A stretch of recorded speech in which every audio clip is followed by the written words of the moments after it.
Halo semuanya, kembali lagi di channel Lawan Kai News. Untuk yang belum berlangganan, silakan berlangganan, tekan tombol lonceng dan sukai video ini ya.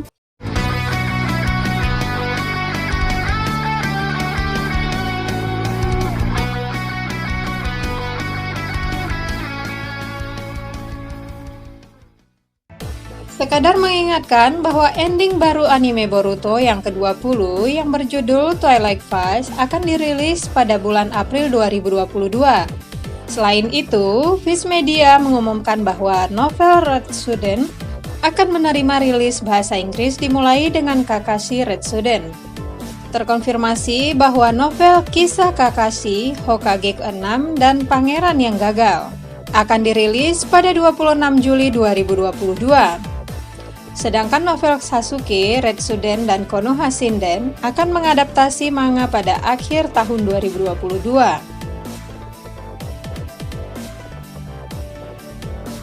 Sinopsis anime Boruto episode 242 berjudul Seiren, rilis pada 27 Maret 2022. Untuk membalas dendam pada Boruto dan rekan satu timnya yang menghancurkan benteng bergerak yang dipimpin Tenma, para perampok telah turun ke pulau pembuatan kapal. Boruto, Karatashi Kagura, dan shinobi lain kemudian mulai bertarung melawan bajak laut. Seorang bawahan dari klan Funato bernama Funamushi masuk untuk mencoba dan menangkap Kagura hidup-hidup. Seiren berencana untuk menggunakan Kagura sebagai alat tawar-menawar dengan desa Kirigakure.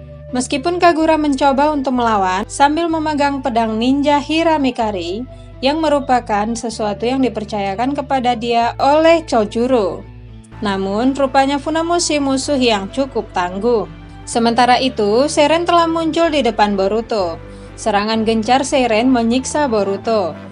Nama Seiren adalah combo kanji yang tidak biasa yang artinya pemurnian. Seperti dalam pelatihan keras atau pelaburan logam. Terlihat di preview anime senjata Seiren mirip dengan sejenis panah. Tambahan lain di versi anime di mana armada Mizukage yaitu Kojuro bertemu dengan armada Funato berupa Isari Tenma dan lainnya.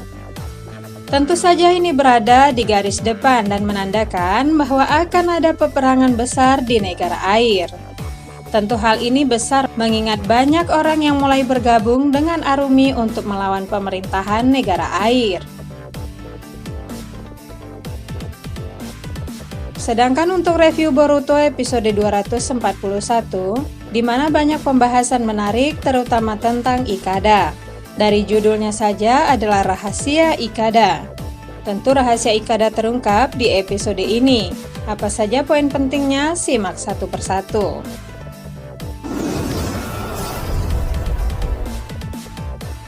Satu, saudara perempuan Ikada. Dijelaskan bahwa Seiren rupanya adalah saudara perempuan Ikada yang diceritakan. Ikada menyanjung Seiren karena dia yang mendukung keinginan Ikada untuk pergi dari rumah. Tidak seperti gambarannya, rupanya Seiren adalah kakak yang tegas dan kejam. Dia tidak segan membunuh orang yang mengkhianati klan Funato. Bahkan alasan membiarkan Ikada pergi adalah membiarkan Ikada merasakan kejahatan yang dilakukan negara air. 2. Keluarga Funato. Rupanya Arumi mempunyai 4 anak, di mana ini artinya Isari, Tenma, Seiren, dan Ikada merupakan keluarga inti klan Funato. Ini menjadikan kandidat dari penerus Funato akan ditentukan. Jika nantinya Ikada dapat memimpin klan Funato, kemungkinan Ikada akan menjadi pemimpin yang baik dibandingkan ayahnya Arumi. Meskipun akibatnya pengikut dari klan Funato akan berkurang karena Arumi tidak menjadi pemimpin lagi. Apalagi Arumi, Isari, Tenma, dan Seiren tidak sependapat dengan negara air. Kemungkinan mereka akan dibesarkan dan Ikada lah yang tersisa sebagai penerus keluarga inti Funato di masa depan.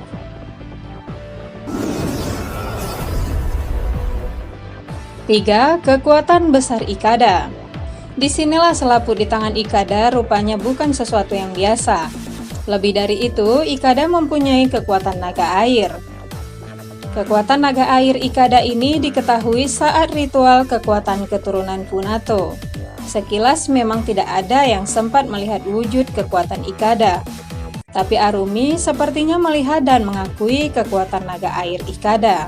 Jika kita ingat di mana Kakashi dan Zabuza pernah menggunakan kekuatan naga air dengan air sebagai media, mungkin Ikada justru bisa merubah tubuhnya menjadi monster naga. Masih menjadi misteri ya. Yang ditegaskan di sini, di mana kekuatan besar Ikada diyakini lebih besar dari Seiren, Isari, dan Tenma. Namun kakak-kakak Ikada masih belum melihat dan meremehkan Ikada. Namun Ikada menjelaskan dia tidak ingat mengenai itu, artinya Ikada belum bisa menguasai kekuatannya.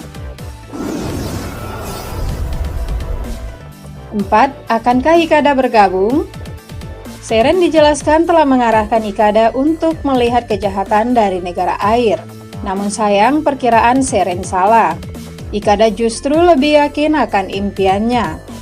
Ikada tidak tertarik untuk mencampuri urusan klan Funato. Disinilah Seiren sangat marah. Seiren mengatakan bahwa kekuatan Ikada harus dimanfaatkan demi Arumi dan Funato. Tentu saja banyak yang mengatakan Seiren menyayangi Ikada, namun Seiren juga sangat setia kepada Arumi dan klannya. 5. Kedekatan Ikada dan Boruto. Ikada dan Boruto rupanya semakin dekat. Ikada mengatakan akan membuat kapal besar dan menyatukan semua orang dengan itu. Bahkan mereka makan keripik cumi bersama di saat matahari terbenam. Dengan ini, Boruto rupanya telah menjadi teman dekat Ikada, yang merupakan anggota inti keturunan klan Funato. Tentu mungkin ini akan menjadikan ke depan kisah Boruto remaja akan bertemu Ikada remaja yang sudah mempunyai banyak prestasi. Tapi paling menarik pertemuan Boruto dan Seiren terjadi. Boruto tidak menyadari bahwa di depannya adalah kakak perempuan Ikada yaitu Seiren. 6. Konflik pendekar pedang. Harapan Hebishigo, Buntan, dan Kyuhu untuk masalah pengurangan masa tahanan mereka. Namun Hebishigo lah yang sangat ingin bebas dari tahanan dan berharap banyak. Bahkan dia berharap mereka akan dibebaskan bersyarat. Namun Hebishigo mendengar keputusan Kirigakure bahwa masa hukuman hanya dikurangi 3 tahun saja. Dia ingin menghilangkan segel di lehernya. Hebishigo menjadi liar dan ingin membunuh Kagura. Namun rupanya Buntan dan Kyuhu tidak seperti Hebishigo. Mereka lebih tenang dan memikirkan resiko ke depannya. Apalagi Buntan mulai mengagumi Kagura. Rupanya perlahan-lahan 3 anggota ini bisa memahami Kagura. Meskipun Hebishigo berniat dan gagal membunuh Kagura, tentu Kagura akan memaklumi Hebishigo. Dan bisa jadi ke depannya Hebishigo dan Kyuhu juga akan mulai mengagumi sosok Kagura.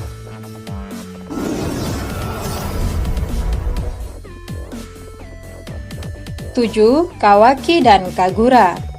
Adegan yang menarik bagaimana Kagura mendekati Kawaki.